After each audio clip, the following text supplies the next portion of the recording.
Bonjour peuple béni de Dieu.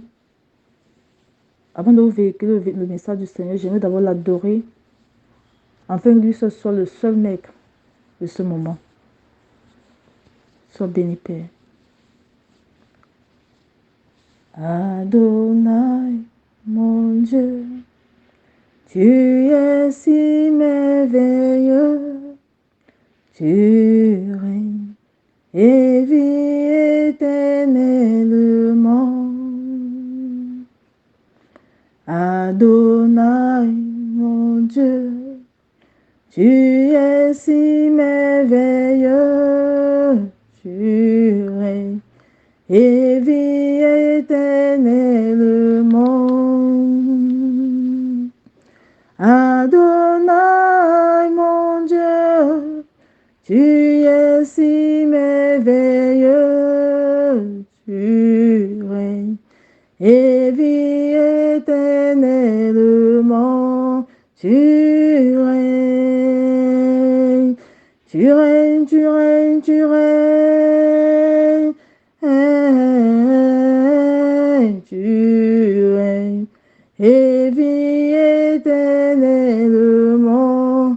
Tu règnes, tu règnes, tu règnes, tu règnes. Tu règnes et vis éternellement dans nos vies. Tu règnes, tu règnes, tu règnes. Tu règnes et vis éternellement dans nos familles. Tu règnes, tu règnes, tu règnes. Tu règnes et vis éternellement. Éternel, mon roi, tu es si glorieux, tu règnes et vis éternellement. Éternel, mon roi, tu es si glorieux, tu règnes et vis éternellement. Tu règnes, tu règnes, tu règnes, tu règnes. Tu règnes et vis éternellement en ce moment. Tu règnes, tu règnes, tu règnes. Tu règnes et vis éternellement. Tu règnes, tu règnes, tu règnes, tu règnes. Tu règnes et vis éternellement. Oui, mon Dieu, mon roi, tu règnes et vis éternellement, Seigneur. Tu règnes et vis éternellement, Père. Que l'homme t'adore, qui ne t'adore pas, tu règnes, Seigneur. Que l'homme te sert, qui ne te sert pas, tu règnes, Père. Seigneur, c'est pas ce que l'homme pense qui désigne ce que tu es, Papa. Tu règnes pour toujours. Tu règnes pour toujours, Père. Que l'homme te serve, que l'homme obéisse à ta parole, Seigneur. Papa, tu n'as pas besoin de l'homme pour t'adorer. Tu n'as pas besoin de l'homme, Papa, mon Dieu, mon roi, pour régner. Seigneur, tu règnes. La nature te loue. Mon Dieu, mon roi, les anges te célèbrent. Seigneur, les oiseaux chantent ta gloire. Seigneur, qu'est-ce que l'homme, Papa Yahvé? Qui sommes-nous, Seigneur? Tu es tout, Jésus. Tu es tout, Jésus. Tu es tout, Père. Sois béni, Jésus. Sois béni, Jésus, pour tout ce que tu es. Que toute la gloire te revienne, Papa. Parce que tu règnes pour toujours. Tu règnes pour toujours. Tu règnes pour toujours. Et l'homme ne changera pas cela. L'homme ne changera jamais, Papa Yahvé, que tu es le seul Dieu assis sur ton trône de gloire. Et que c'est par miséricorde, mon Dieu, mon roi, que tu nous donnes ton message, afin que nous nous répandons sincèrement et pour venir à toi, Seigneur. Sois béni, Jésus. Sois béni, Père. Je te remets ce message, afin que toi seul prennes le concours de toutes choses et que toute la gloire te revienne. Oui, mes frères et sœurs, c'était le 27 janvier 2022 que le Seigneur m'avait donné son message de donner à son peuple. Et c'était après ma prière, dès que je me suis allongée, le Seigneur me montre en vision un passage biblique. Il me montre Matthieu 16, versets 2 à 4. Je vais lire pour vous, s'il vous plaît. Jésus leur répondit, le soir, vous dites, il fera beau, car le ciel est rouge. Et le matin, il y aura de l'orage aujourd'hui, car le ciel est d'un rouge sombre. Vous savez discerner l'aspect du ciel, et vous ne pouvez discerner les signes des temps. Une génération méchante et adultère demande un miracle. Il ne lui sera donné d'autre miracle que celui de Jonas. Puis, il les quitta et s'en alla. Alors, après la méditation de ce verset, j'ai rendu gloire au Père, je me suis recouchée. Le matin, vers 6 heures, j'étais debout et j'entends le Seigneur qui me dit, le jour des résultats, les larmes vont couler. Mes frères et sœurs, écoutons bien. Le jour des résultats, les larmes vont couler. Alors là, j'étais tellement triste. Oui, j'étais tellement triste. Le Seigneur qui connaît toutes choses, celui qui nous a créés, nous avertit en disant, mes enfants, comme vous ne voulez pas vous ranger, sachez que le jour du résultat, le jour du jugement, chacun va récolter ce qu'il aura sémé. Et aujourd'hui, le Seigneur nous prend l'exemple du peuple de notre Seigneur dit que le seul miracle qu'il peut donner, c'est le miracle de Jonas. C'était par rapport au peuple de Ninive. Ils étaient tous désobéissants. Ils pratiquaient des choses énormes. La méchanceté, c'était eux. Tout ce qui était négatif, c'était eux. Et le Seigneur avait décidé de les exterminer. Mais dans sa miséricorde, il a dit au prophète, il a envoyé le prophète Jonas pour les appeler à se repentir. Parce que c'est dans la repentance que le Seigneur agit et change sa décision. Et il précise encore, vous savez reconnaître le temps. Lorsqu'il dit, vous savez savoir lorsqu'il fait jour ou lorsqu'il va pleuvoir. Mais vous ne savez pas détecter les signes actuels de ce temps que nous vivons. Et lorsque nous regardons, mes frères et sœurs, quels sont les temps actuels?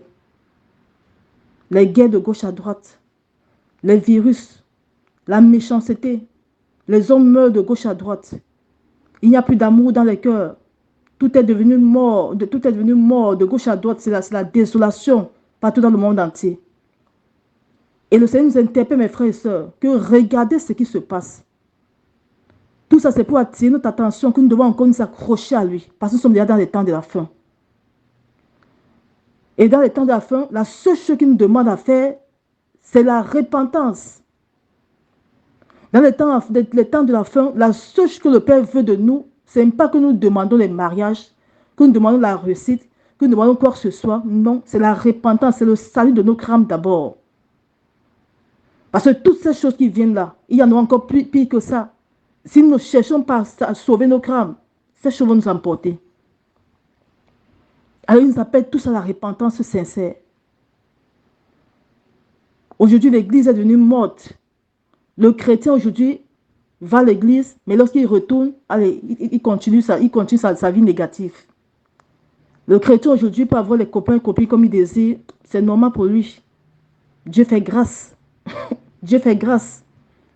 Le chrétien aujourd'hui peut mentir, il peut avoir un cœur rempli de colère, de haine, de méchanceté envers autrui. Dieu fait grâce. Il est chrétien, Dieu fait grâce. Mes frères et sœurs, cessons de nous amuser la grâce du Père. Cessons de nous amuser la grâce du Père. Sa grâce n'a pas été... Sa grâce, lorsqu'on parle de grâce, la grâce c'est quelque chose qu'on ne mérite pas, mais qu'on obtient quand même. Le Seigneur nous a fait cette grâce imméritée que lorsqu'on vient vers lui sincèrement se repentir, alors il nous pardonne. Mais il ne nous pardonne pas pour que nous allons encore à nos vomis. Il ne nous pardonne pas pour que nous allons encore commettre des choses négatives. Non. Lorsqu'il nous pardonne, c'est pour que nous prenions une décision sincère de ne plus refaire et de prier à lui, de mettre dans la prière afin qu'il nous fortifie. En tant que chrétien, nous devons demeurer dans la prière afin que l'Esprit de Dieu en nous prenne le dessus sur la chair.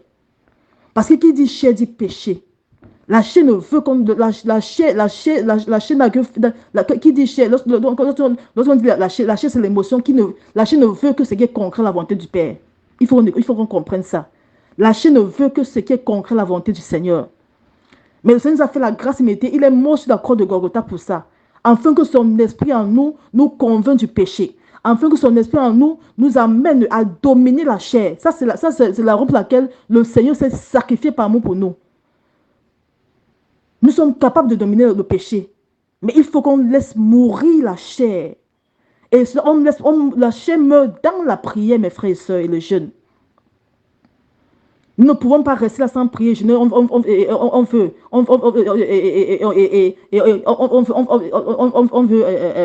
ne pas pécher. C'est impossible, tu as péché. En tant que chrétien, un chrétien doit rester dans le jeûne et la prière perpétuelle. C'est ça maintenant qui attise le Saint-Esprit en nous. C'est ce que le Père m'avait dit une fois. Que c'est la prière qui attise le Saint-Esprit de Dieu en nous. Et il m'avait encore dit, c'est dans sa présence qu'on a sa grâce. C'est-à-dire, si on quitte la présence du Père en tant que chrétien, sachant qu'on va pécher. Nous devons chaque fois demeurer dans sa présence, afin que sa grâce demeure. Et c'est cette grâce-là qui nous vient, cette grâce-là maintenant qui nous ouvre toutes les portes. Ces temps sont très négatifs, mes frères et sœurs. Il dit dans sa parole, dans Matthieu 7, verset 22, je lis pour vous, s'il vous plaît. Plusieurs me diront en ce jour-là, Seigneur, Seigneur, n'avons-nous pas prophétisé par ton nom? N'avons-nous pas chassé des démons par ton nom? Et n'avons-nous pas fait beaucoup de miracles par ton nom? Alors je leur dirai ouvertement, je ne vous ai jamais connu. Retirez-vous de moi, vous qui commettez l'iniquité. Mes frères et sœurs, retirez-vous de moi. Et le Seigneur dit, le jour des résultats, les larmes vont couler. Donc, ce sont de nous fier que nous sommes chrétiens. Est-ce que dans notre chrétienté, nous marchons selon la volonté du Seigneur? Si dans ce jour-là, les larmes vont couler. Est-ce que dans notre chrétienté, nous obéissons et nous pratiquons exactement ce que le Seigneur dit dans sa parole? Tout est dans la Bible. Si dans ce jour-là, nous serons surpris et les larmes vont couler. Il dit dans Luc 6, dans Luc 6,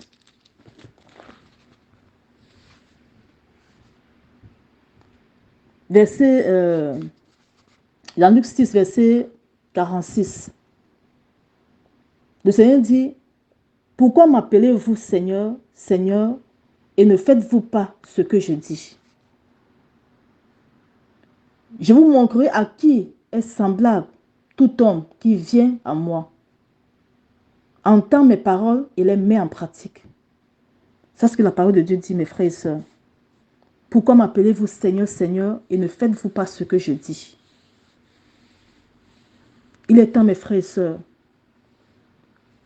que nous lisons la parole de Dieu et que nous obéissons exactement à ce qu'elle dit. La parole de Dieu que nous voyons, mes frères et sœurs, c'est une parole vivante. Elle est vraie. Elle est tout. C'est pour laquelle le Seigneur dit dans sa parole, dit la parole, qui dit la parole dit Jésus de Nazareth.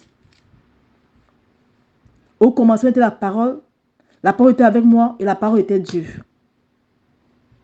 Si nous voulons réussir dans notre marche chrétienne, prenons la parole aussi comme notre nourriture.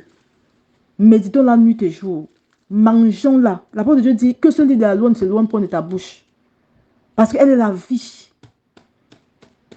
Elle est la vie, mes frères et sœurs. Les temps sont mauvais. Le Seigneur nous appelle tous à la repentance sincère. Repentance sincère. Il dit le seul miracle que je donne, c'est le miracle de Jonas, qui est quoi? La repentance. Il avait fait grâce au peuple de Ninive. Au moins, ils ont compris, ils se sont repentis sincèrement. Le Seigneur les a épargnés.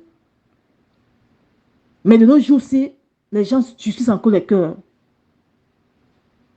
Il est temps que chacun baisse la tête et se repente sincèrement et crie au Seigneur, Seigneur, aide-nous, donne la force de changer véritablement. Donne la force d'avoir cet amour-là dans ta présence. Donne la force de retrouver notre premier amour. Supplions venant le Seigneur qu'il nous fasse la grâce immédiate de retrouver notre premier amour. Afin qu'ensemble nous intercédons maintenant pour ceux aussi qui ne connaissent pas le Seigneur. Parce que déjà même à l'église est morte. L'église sera surprise. L'église sera surprise. À l'intérieur, déjà, nous ne pouvons pas, nous sommes déjà tellement dépouillés de la puissance du Seigneur que nous ne pouvons pas intercéder pour les autres. Parce que nous sommes tous morts spirituellement. Nous avons pris le péché qui a tué tout en nous. Le Seigneur nous appelle tous à la repentance sincère. Repentance sincère. Repentance sincère. Sinon, le jour du jugement, les larmes vont couler. C'est pas parce que tu es pasteur que tu es sûr que ton âme sera sauvée. Non. Il faut marcher sur la parole de Dieu. Exactement. J'aime souvent la parole de l'apôtre Paul. L'apôtre Paul, qui, dans Matthieu, où il fait comprendre que je crête durement mon corps afin de ne pas pécher après avoir prêché aux autres. Il faut comprendre, mes frères et sœurs. L'apôtre Paul était l'un des hommes du Seigneur rempli de puissance. Et il dit, je crête durement mon corps afin qu'après avoir prêché aux autres, que je ne sois pas rejeté par le Seigneur. Donc eux-mêmes, ils avaient peur de rater leur salut. Eux aussi, ils avaient peur de se retrouver dans le Seigneur, auprès du Seigneur et qu'il leur dise, je ne vous connais pas. Ils crétaient durement leur corps, afin que le péché n'ait pas le dessus sur eux. Parce que c'est le péché qui gâte toutes choses. Alors, si eux, ils étaient capables de résister au péché, ça veut dire que nous aussi, en tant que chrétiens actuels, nous sommes capables de résister à ce péché-là. Et la seule solution, c'est la prière. La seule solution, c'est le jeûne. La seule solution, c'est de demeurer dans la présence de notre Père adoré. Ça, c'est la seule solution, il n'y a pas autre chose. Pour résister au péché, c'est la prière. Parce que lorsqu'on demeure dans la prière, l'Esprit de Dieu en nous grandit encore puissamment. L'Esprit de Dieu en nous remplit de sa puissance. Et face à toute situation qui vient, elle est inerte. Parce que la puissance du Seigneur en nous renverse cette situation-là. Même face au péché, parce que nous sommes toujours tentés. Mais lorsque le péché arrive, pour nous, ce péché devient un dégoût. Lorsqu'un enfant de Dieu se remplit, se ressource de la prière, se ressource du jeûne, au travers du jeûne, se ressource dans la présence du Seigneur, le péché pour lui devient un dégoût. Mes frères, c'est possible de ne plus pécher. C'est possible de ne plus pécher. Le tout, c'est d'entrer dans la présence du Seigneur afin qu'il nous ressource de lui, afin qu'il nous remplisse de lui. Un véritable chrétien, c'est difficile pour lui de pécher. Parce qu'il voit le péché, tellement il est rempli de l'amour du Seigneur, tellement il a la crainte du Seigneur, tellement il veut que la gloire que le Père a mis en lui demeure. Parce que quand tu es un véritable chrétien, le Seigneur te fait cette grâce immédiate que tu montes dans sa présence, que tu atteins le stade d'intimité avec lui, où tu lui parles, il te parle, et tu l'entends, il t'entend. Alors toi aussi, en tant que chrétien, tu as peur du péché, parce que tu sais que le péché va venir détruire cette connexion qui est entre toi et le Père. Donc un véritable chrétien a peur le péché. Et le Seigneur dit dans sa parole que résister au diable, mais fuir le péché. Vous comprenez, mes frères et sœurs? Il dit résiste au diable. Mais le péché fuit. On ne peut pas résister le péché, mes frères et sœurs. Il faut fuir le péché. Si tu vas dire que tu es super chrétien et que tu vas résister le péché, tu vas tomber. Le Seigneur te dit bien que le péché, fuis-le. Parce que c'est la mort. Mais le diable résiste, c'est un combat. Mais dans ce combat, c'est toi qui as la victoire parce que je suis avec toi. Moi, le Dieu puissant, le Dieu souverain, je suis avec toi. Et cette situation, tu vas la gagner. Mais concernant le péché, fuis-le, ne regarde pas le derrière. Parce que c'est la mort qui vient en face de toi. Fuis-le. Donc, mes frères et sœurs, je voulais partager le message du Seigneur avec vous. Le Seigneur dit ces temps que nous vivons sont des temps très négatifs. Et si nous voulons vraiment être réussis et que toutes ces choses ne tombent pas sur nous, alors répentons-nous sincèrement. Et sa grâce est là pour nous pardonner, afin que nous ne repêchons plus. Et afin que nous demeurons à lui. C'est possible. Repentons-nous sincèrement, mes frères et sœurs. Repentance. Le Seigneur nous appelle tous à la repentance sincère. La prière d'un chrétien, maintenant, c'est Seigneur, aie pitié de moi. Seigneur, pitié de moi. Seigneur, pitié de moi. Mon âme, Seigneur, je veux que mon âme soit sauvée. Aie pitié de moi, Seigneur. Mon âme, je veux que mon âme soit auprès de toi lorsque tu m'appelleras. C'est ça la prière d'un chrétien actuellement. Parce que si on te donne tous les biens de ce monde entier, c'est que tu meurs. Que vas-tu faire avec tous ces biens, mes frères et sœurs, si ton âme va de l'autre côté? Une fois, je prie, le Seigneur me dit, détachez-vous des choses de ce monde. Parce que la seule chose à laquelle on doit s'attacher, c'est Jésus qui nous arrête. On doit s'attacher à tout ce qui concerne le royaume. Cela ne serait pas qu'un chrétien peut être riche, un chrétien peut être rempli de biens matériels. Non. Mais dans tout ce qu'on a, nous devons toujours être humbles.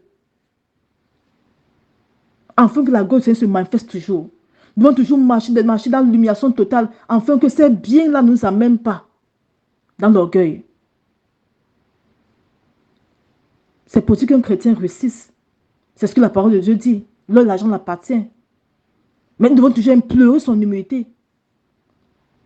Implorer sa grâce. Afin que ces biens-là ne nous détruisent pas. Et c'est ça qui nous tue aujourd'hui.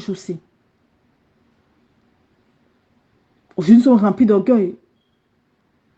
Parce qu'on a les miettes, on roule dans une Range Rover, on s'en fout du Seigneur. Parce qu'on a les petites miettes, on va à l'église, on sort, on évacue nos vies comme on veut, comme d'accoutumé. On met notre vie impudique, on dit, en tout cas, je prie pas, je suis riche. Mais la voie que tu as choisie va te témoigner plus tard. Il te dit, demain, tes larmes vont couler. Parce que tu n'as pas veillé à ton âme. Tu n'as pas veillé au salut de ton âme. Mes frères et sœurs, repentance. Le Seigneur nous appelle tous à la repentance. Repentance sincère. Quittons toutes les choses négatives. Quittons toutes les choses négatives. Prions au Seigneur de nous sortir de tout ce qui est péché. Parce que le péché là, nous empêche, mes frères et sœurs, de gagner notre salut. C'est ça le rôle du péché. Il n'y a pas de choses. C'est que le Seigneur nous appelle à la repentance. Parce que tant que nous demandons le péché, rien ne pourra changer.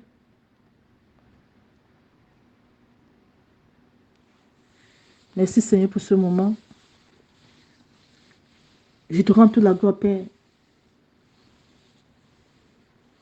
Parce que c'est par amour que tu nous revêts toutes ces choses cachées. C'est par amour que tu nous ramènes alors, Seigneur.